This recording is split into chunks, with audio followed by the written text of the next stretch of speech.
আচ্ছা, কখনো কি ভেবে দেখেছেন এই বিশাল পৃথিবী, অসীম আকাশ, তারকারাজি সবকিছু কি কোনো সুনির্দিষ্ট পরিকল্পনা ছাড়া এমনি এমনি সাজানো হয়েছে? প্রতিটি মানুষের যাপিত জীবনে যা ঘটে, যেমন বয়স, সুখ দুঃখ, ত্যাগ সাফল্য, জীবন মৃত্যু সবকিছু কি শুধুই কাকতালীয়, নাকি এর পেছনে এমন কোনো মহাসূত্র আছে যেই সূত্রের অ্যালগোরিদম অনুযায়ী পরিচালিত হয় সবকিছু? দর্শক, সেই মহাসূত্র এমন এক ডাটাবেজে সুরক্ষিত আছে যেখানে কোনোদিন কোনো হ্যাকার ঢুকতে পারেনি, পারবেও না। আর এটি এমন এক জায়গায় রয়েছে যা একমাত্র আল্লাহ ছাড়া কেউ জানেও না, কারণ এর নিরাপত্তার দায়িত্বে রয়েছেন স্বয়ং মহান রব্বুল আলামিন, যেই ডাটাবেজের নাম লওহে মাহফুজ।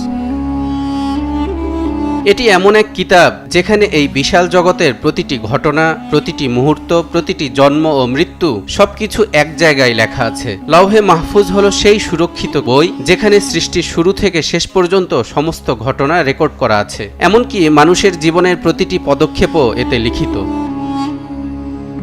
আবার লওহে মাহফুজ কিন্তু শুধু একটি সাধারণ বই বা রেকর্ড নয়, বরং এটি আল্লাহর অপরিসীম জ্ঞানের নিদর্শন। পবিত্র কোরআনে ইরশাদ হচ্ছে, নভমণ্ডলে ও ভূমণ্ডলে যা কিছু আছে সব আল্লাহ জানেন, এসব কিতাবে লিখিত আছে, আর এটা আল্লাহর কাছে সহজ।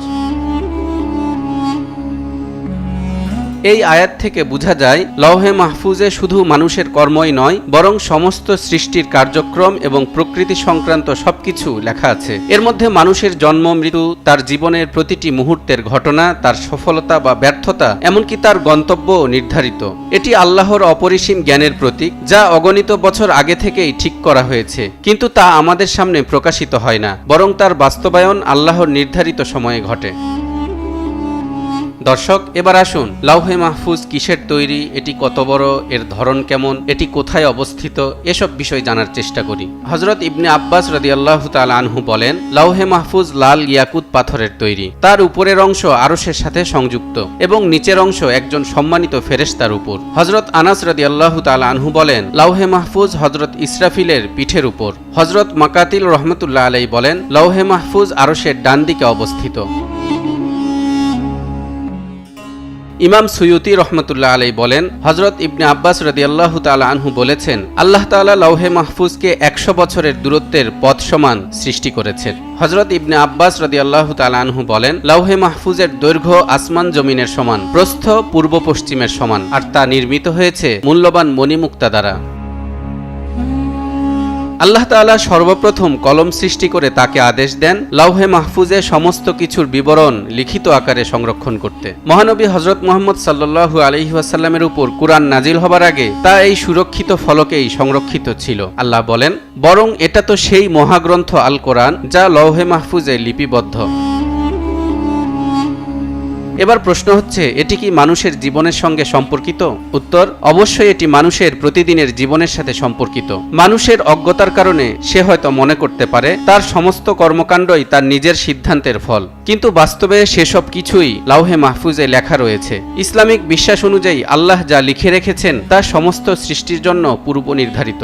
মানুষ তার স্বাধীন ইচ্ছার দ্বারা জীবনের কিছু সিদ্ধান্ত নিতে পারে, তবে তার প্রতিটি কাজ এবং সিদ্ধান্তের পরিণতি আল্লাহর কুদরতের পরিকল্পনায় সঠিকভাবে স্থান পায়।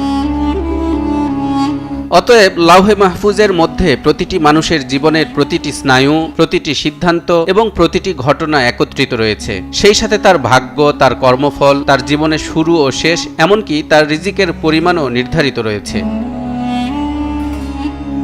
ইসলামে আল্লাহর কুদরত এবং ক্ষমতা সম্পর্কে আলোচনা করতে গেলে যেসব অনন্য ও রহস্যময় বিষয়কে তুলে ধরতে হয় তার মধ্যে অন্যতম এই লওহে মাহফুজ, যেখানে আল্লাহ তাআলা সৃষ্টির আদি থেকে অন্ত পর্যন্ত সমস্ত ঘটনা, সিদ্ধান্ত এবং রেকর্ড সযত্নে ধারণ করে রেখেছেন। এটি মানবজাতির জন্য এক চিরন্তন সত্য।